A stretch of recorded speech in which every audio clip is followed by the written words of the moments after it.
নমস্কার বন্ধুরা, শিলার রান্নাঘরে আপনাদের সবাইকে স্বাগত। আজকে আমি তৈরি করব মাটন মশলা ঘরোয়া পদ্ধতিতে। সঙ্গে থেকে পুরো রেসিপিটা দেখুন আমি কিভাবে তৈরি করছি। মাটনগুলো দেখুন আমি ছোট ছোট পিস করে নিয়েছি, ধুয়ে নিয়েছি। এবার প্রেসার কুকারে মাংসটা তুলে নেব।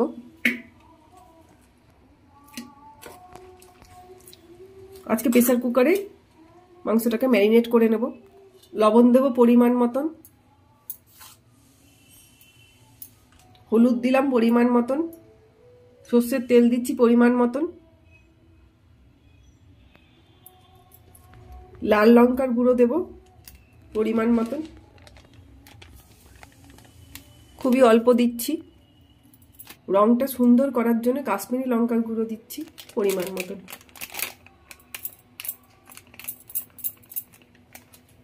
আদা বাটা দিচ্ছি পরিমাণ মতন,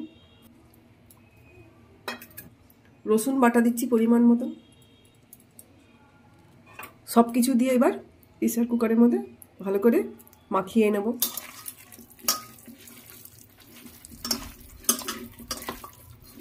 বাড়িতে কিভাবে মাটন মশলা তৈরি করতে হয় সহজেই আজকে আমার রেসিপিটা দেখে তৈরি করে নিন, খুব ভালো লাগে শীতকালে খেতে। মাটনটা প্রেসার কুকারে ম্যারিনেট করা হয়ে গেছে। এবার ঢাকনাটা লাগিয়ে দেব।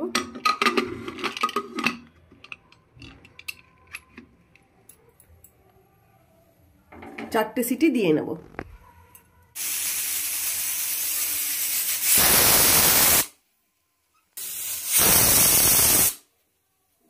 চারটে সিটি হয়ে গেছে, এবার নামিয়ে রেখে দেব।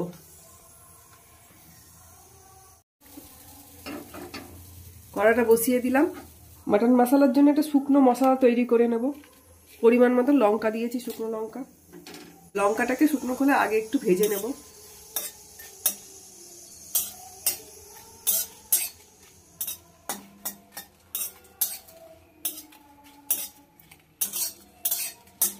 লঙ্কাটা একটু শুকনো খোলায় ভাজা হয়ে গেছে। পরিমাণ মতন ধনেটা দিয়ে দেব।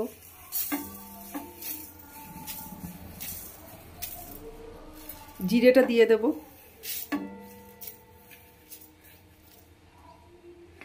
গোলমরিচ দিয়ে দেব। একটু একটা দারচিনি নিয়েছি দিয়ে দেব। চারটে এলাচ দিয়ে দেব। সব মশলাগুলো কম আঁচে ভালো করে ভেজে নেব। ততক্ষণ ভাজবো যতক্ষণ এই মশলাটা থেকে ভালো একটা গন্ধ না বেরোয়।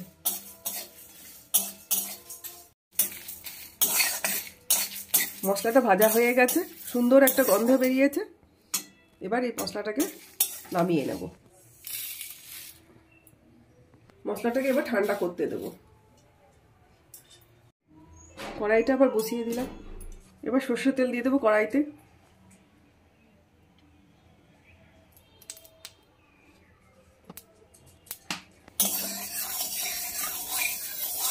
তেলটাকে ভালো করে গরম করে নিলাম। মাংসের পরিমাণ মতন 3টে পেঁয়াজ কেটে নিয়েছি। এবার এই তেলের মধ্যে দিয়ে দেবো।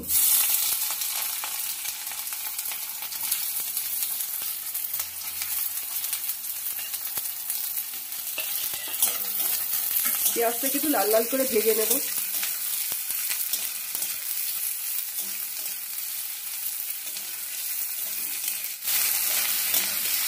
ইউটিউব থেকে নতুন বন্ধুরা যারা আমার রান্না দেখছেন, ইউটিউব চ্যানেলটিকে সাবস্ক্রাইব করে আমার পাশে থাকবেন, যাতে আমি একটু এগিয়ে যেতে পারি। পাশে থাকা বেল আইকনটা প্রেস করে দেবেন, তো প্রথম ভিডিও বেরোলে আপনাদের কাছে পৌঁছে যায়। ফেসবুক থেকে নতুন বন্ধুরা যারা আমার রান্না দেখছেন, ফেসবুক পেজ শিলার রান্নাঘর পেজটিকে ফলো করে আমার সঙ্গে থাকবেন, যাতে আমি একটু এগিয়ে যেতে পারি। ভেজে রাখা মশলাটা ঠান্ডা হয়ে গেছে। এবার মিক্সি বাটিতে এটা দিয়ে দেবো। মশলাটা শুকনো অবস্থাতে এটা পেস্ট করে নেব।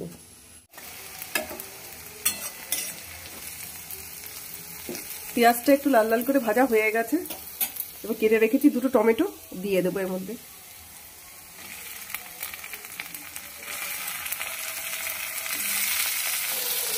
টমেটোটা আর পেঁয়াজটা ভালো করে ভেজে নেবো একসঙ্গে।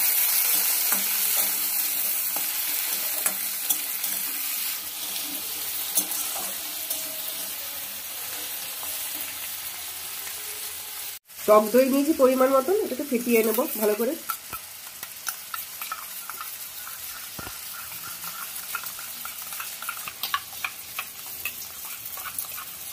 টক দইটা ভালো করে ফেটানো হয়ে গেছে। এবার এই পেঁয়াজ আর টমেটো নরম হয়ে গেছে, এর মধ্যে দিয়ে দেবো।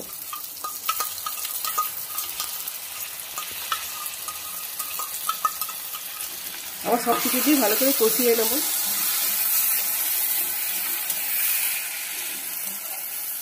আমার এই রেসিপিটা যদি ভালো লাগে লাইক করবেন, কমেন্ট করে জানাবেন, শেয়ার করবেন। ভালো করে কষিয়ে নেব।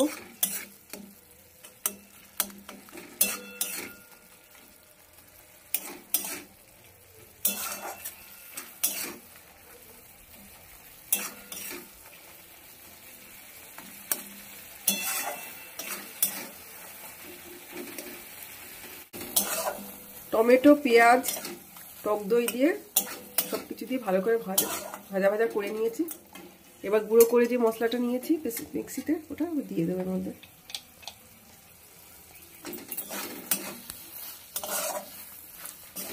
ভালো করে আবার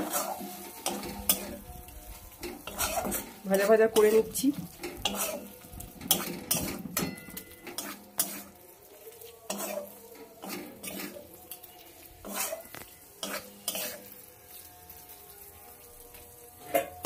দিয়ে টমেটো, পেঁয়াজ সবকিছু কষানো হয়ে গেছে ভালোভাবে। এবার প্রেসার কুকারে যে 4টে সিটি দিয়ে রেখেছিলাম মাংসটা, ওটা তুলে নিচ্ছি। মাংসটা মশলার মধ্যে দিয়ে দেবো।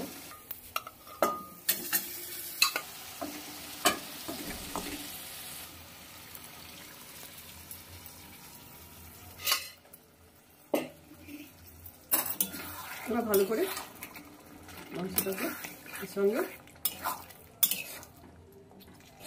এর মধ্যে ভালো করে মিশিয়ে নিচ্ছি।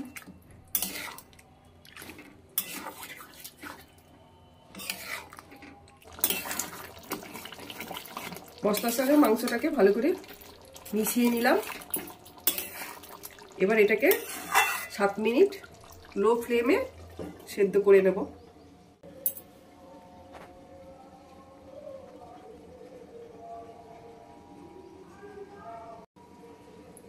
7 মিনিট হয়ে গেছে। দেখুন কত সুন্দর রং হয়েছে, টেস্টও হয় দুর্দান্ত। ভাতের সঙ্গে, রুটি, পরোটা, লুচি সব কিছুর সঙ্গে এইভাবে তৈরি করে নেওয়া যায় মাটন মশলা। আমার এই রেসিপিটা দেখে আপনারা তৈরি করে নিন। নামানোর আগে ধনেপাতা কুচি নয়, একটু বড় বড় করে কেটে নিয়েছি, দিয়ে দেবো উপর দিয়ে। 3টে কাঁচা লঙ্কা চিড়ে নিয়েছি, দিয়ে দেব। তৈরি হয়ে গেল আমার মাটন মশলা। দেখা হচ্ছে আপনাদের সঙ্গে আবার অন্য কোনো রেসিপি নিয়ে। ভালো থাকবেন, সুস্থ থাকবেন। ধন্যবাদ।